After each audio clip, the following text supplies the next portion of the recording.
Now, the total Kenyan cover of mangrove forest is 60,000 hectares, but the pristine one is less than 25%. This translates to around 15,000 hectares, which needs to be protected at all cost, while the rest, which is about 45 hectares, should be restored. Mangroves have so many benefits to the biodiversity of the environment and thus a need for its conservation. With all conservation tactics being tried without much success, communities at the coast are now using bees in the forest as others continue to reap benefits. Tobias Chanji reports in our special feature tonight, The Sweet Mangroves.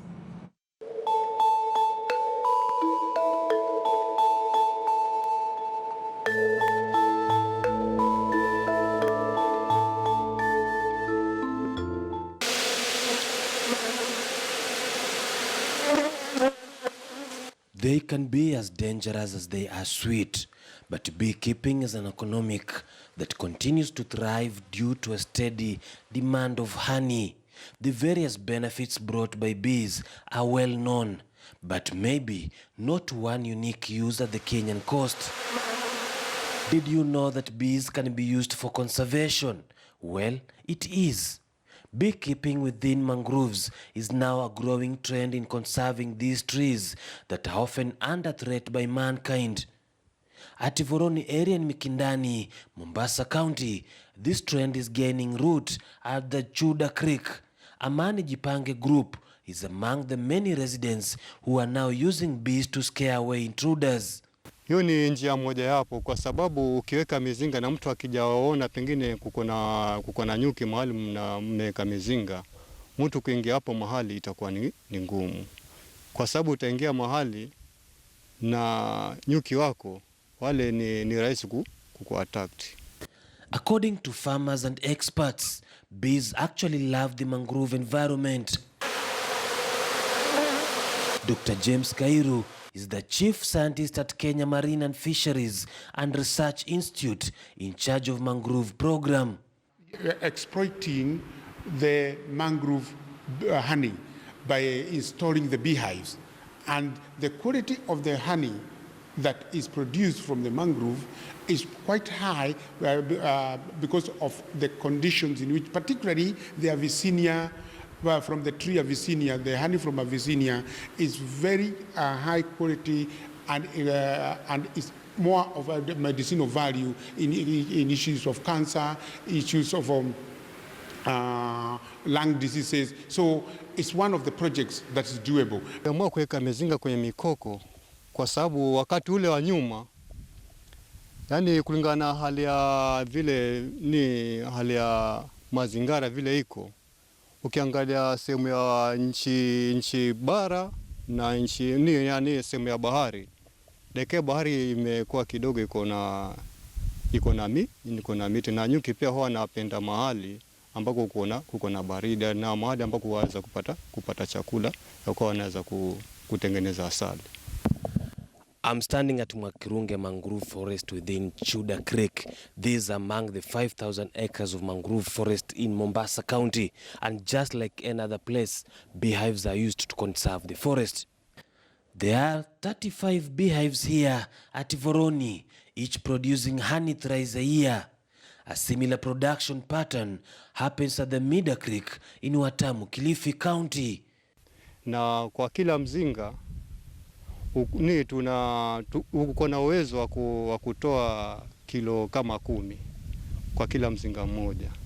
Sasa imagine pengine kama uko na mizinga kama 35 hiyo yote kwa mzinga mmoja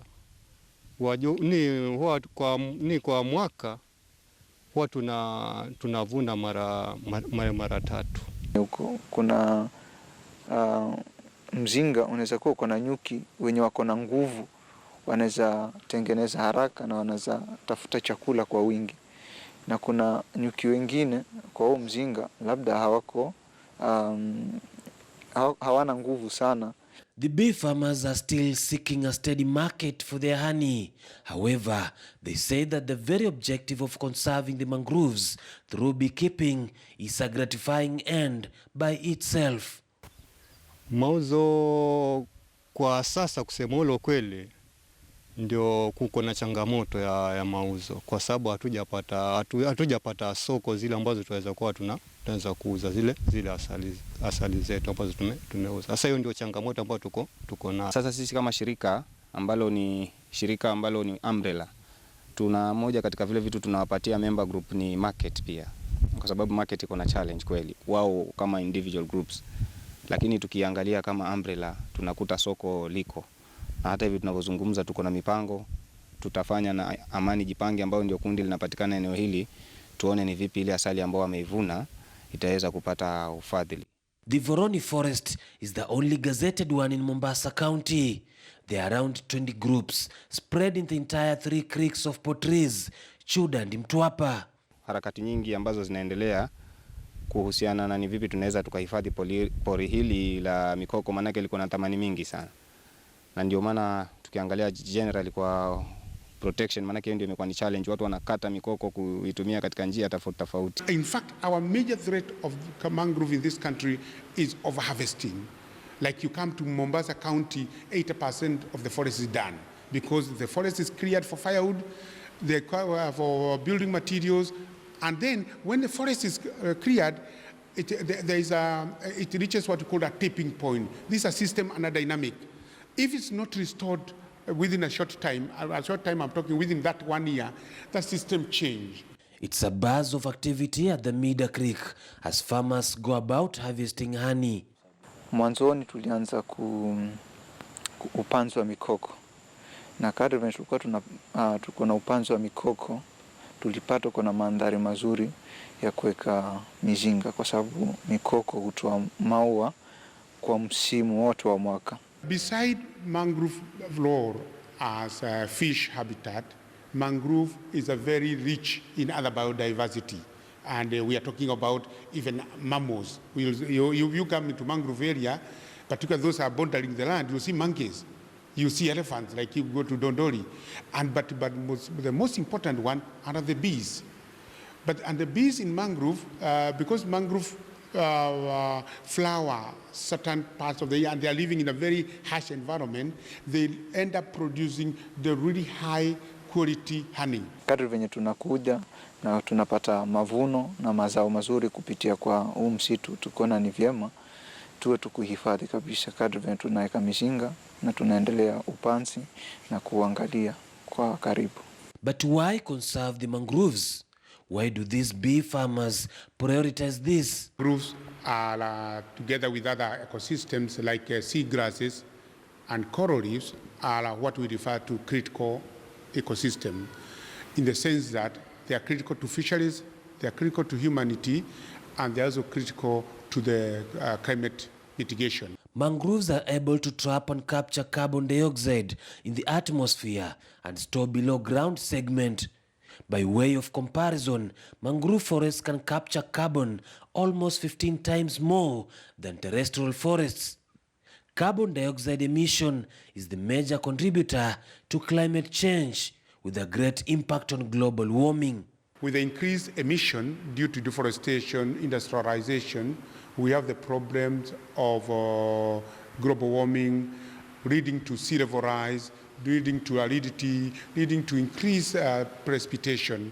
And the only way to solve this problem is to reduce carbon dioxide in the atmosphere.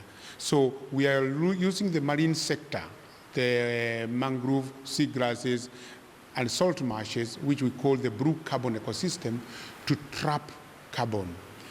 And this is in line with the Paris Agreement, which was passed in 2015, and in which every country committed, under the nationally determined contribution, each country committed to lowering the CO2 emission, which eventually will lead to lowering the temperature.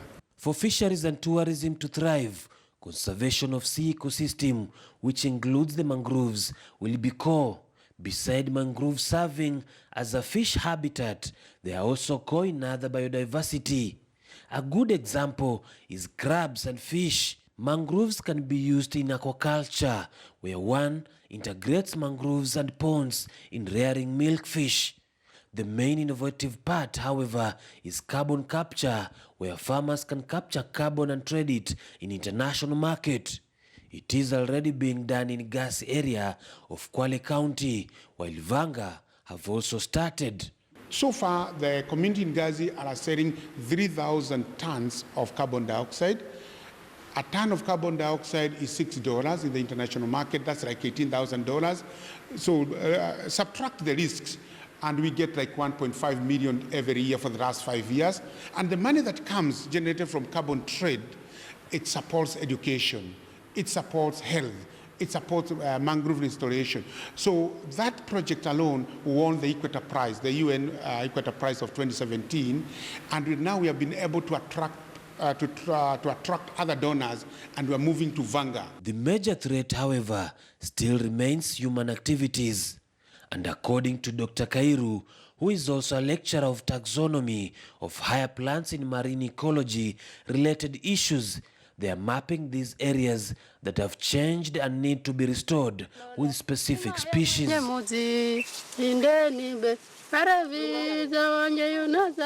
Look at what is happening in Kibarani with all the problems you have, urbanization.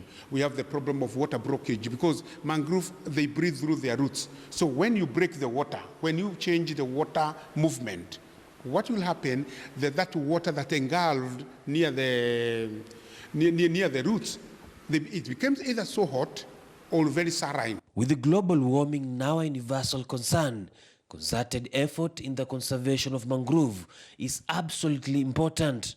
The benefits for Kenya are certain. Tobias Chanji, KTN News, Sweet Mangrove.